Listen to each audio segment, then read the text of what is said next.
Muslims, like Christians and Jews, consider themselves spiritual descendants of Abraham.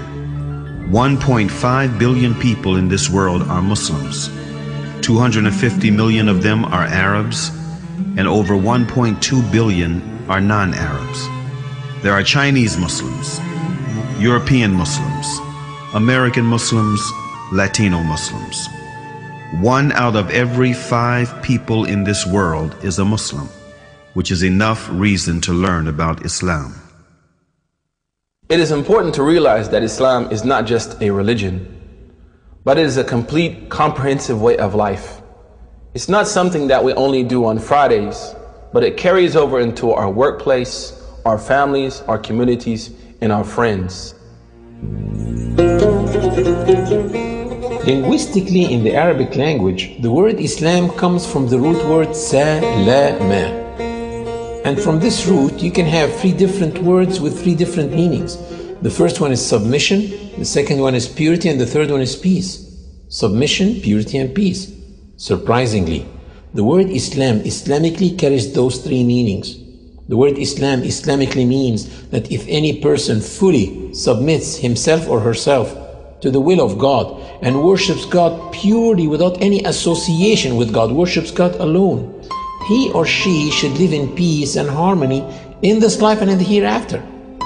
So the word Muslim in the Arabic language doesn't mean literally a follower of Prophet Muhammad.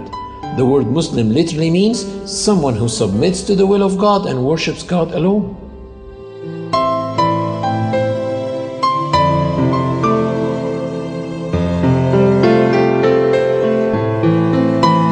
Muslims feel they are in harmony with the universe because the Quran mentioned several times that everything around them is submitting to the law of God and worshiping Him, while they are also worshiping and submitting to God. Do you not see that Allah is the one who is praised by all those who are in the heavens and in the earth? The very birds praise Him as they wing their flight. Each one knows its prayers and how to praise Him, and Allah has full knowledge of all their actions. The Quran stresses on the point of living in a worshiping universe, wherein every single being worships God in its own way, which may not be comprehended by man.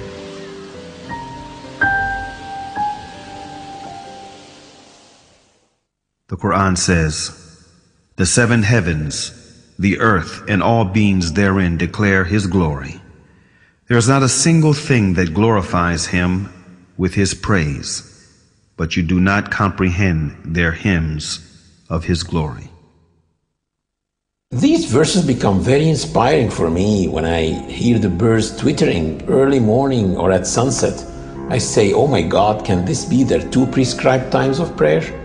Or when I go to the lake and I see the ducks swimming in a V shape like that, I say, can this be a congregation prayer that they do? And this duck in the front, can it be the Imam duck?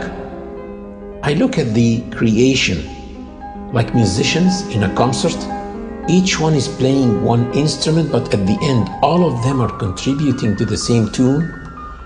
The universe is in harmony.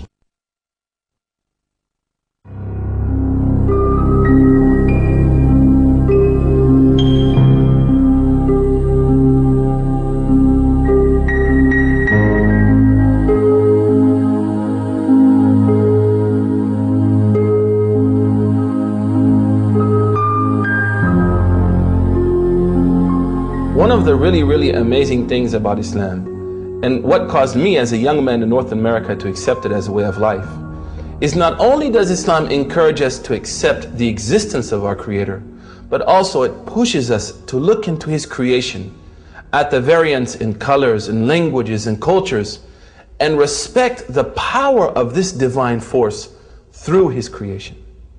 One of the most basic facts in Islam and most important beliefs is that there is a Creator. And one of the ways of recognizing His existence and mightiness is by studying creation. The Creator said to those who believe and those who do not believe in the Quran,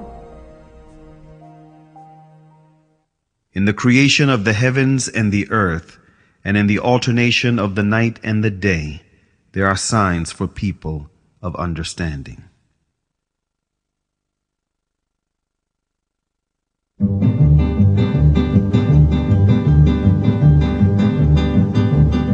After deep thinking, many ancient and modern philosophers reached the fact of the existence of a supreme being who created this universe and is maintaining it continuously.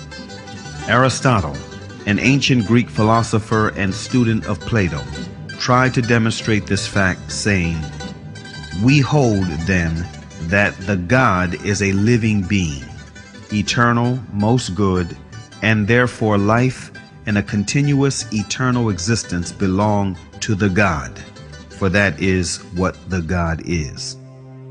If people look around them, they will see the intelligent design everywhere and in their own selves. Take the eye as an example. The light reflects on the object and then reflects on our eye retina, where it is transferred into pulses to a place in the brain called the center of vision. And it is probably one of the darkest places in the human body because it is completely insulated from light. It never saw the light. And all the images that we view in our lives are formed in this part of the body, the center of vision. We see all these bright, sharp, true three-dimensional images in this part of the body. While thousands and thousands of engineers in TV factories are trying to come up with an image as sharp, bright, and clear, but still they cannot. And if someone claimed that TVs that we have at home just came by chance, atoms accumulated and made those TVs, no one will believe it. But still, some people believe that the vision system came by chance. Same applies for hearing, taste, the way kidneys work, the way livers work, etc., etc. The Creator said in the Quran, were they created without a creator, or were they their own creators? René Descartes, a noted French philosopher and one of the most influential thinkers of modern times, was led to belief in God through doubt. He doubted that there is God, but doubt meant to him that he thinks, which in turn meant that he exists, which therefore meant that he was created. And since he did not create himself, therefore someone else must have created him, and that one should be the source of life. Can I be the author of my being? Or can I conserve myself at the present time? If this would be the case, then the idea of a perfect substance would be caused by my own mind. In order for this to be, I should have to be God himself. As this, I am clearly not. Infinity is before finitude. Immanuel Kant, one of the most influential thinkers of modern times, who is regarded as the last major philosopher of the Age of Enlightenment, was impressed by all the variations, numerations, and synchronizations in this world that make the existence of an omnipotent supreme being a fact. This present world presents to us so immeasurable a stage of variety, order, fitness, and beauty. Whether we follow it up in the infinity of space or in its unlimited division, that even with the little knowledge which our poor understanding has been able to gather, all language, with regard to so many inconceivable wonders, loses its vigor, all the numbers their power of measuring, and all our thoughts their necessary determinations, so that our judgment of the whole is lost in a speechless but all the more eloquent astonishment.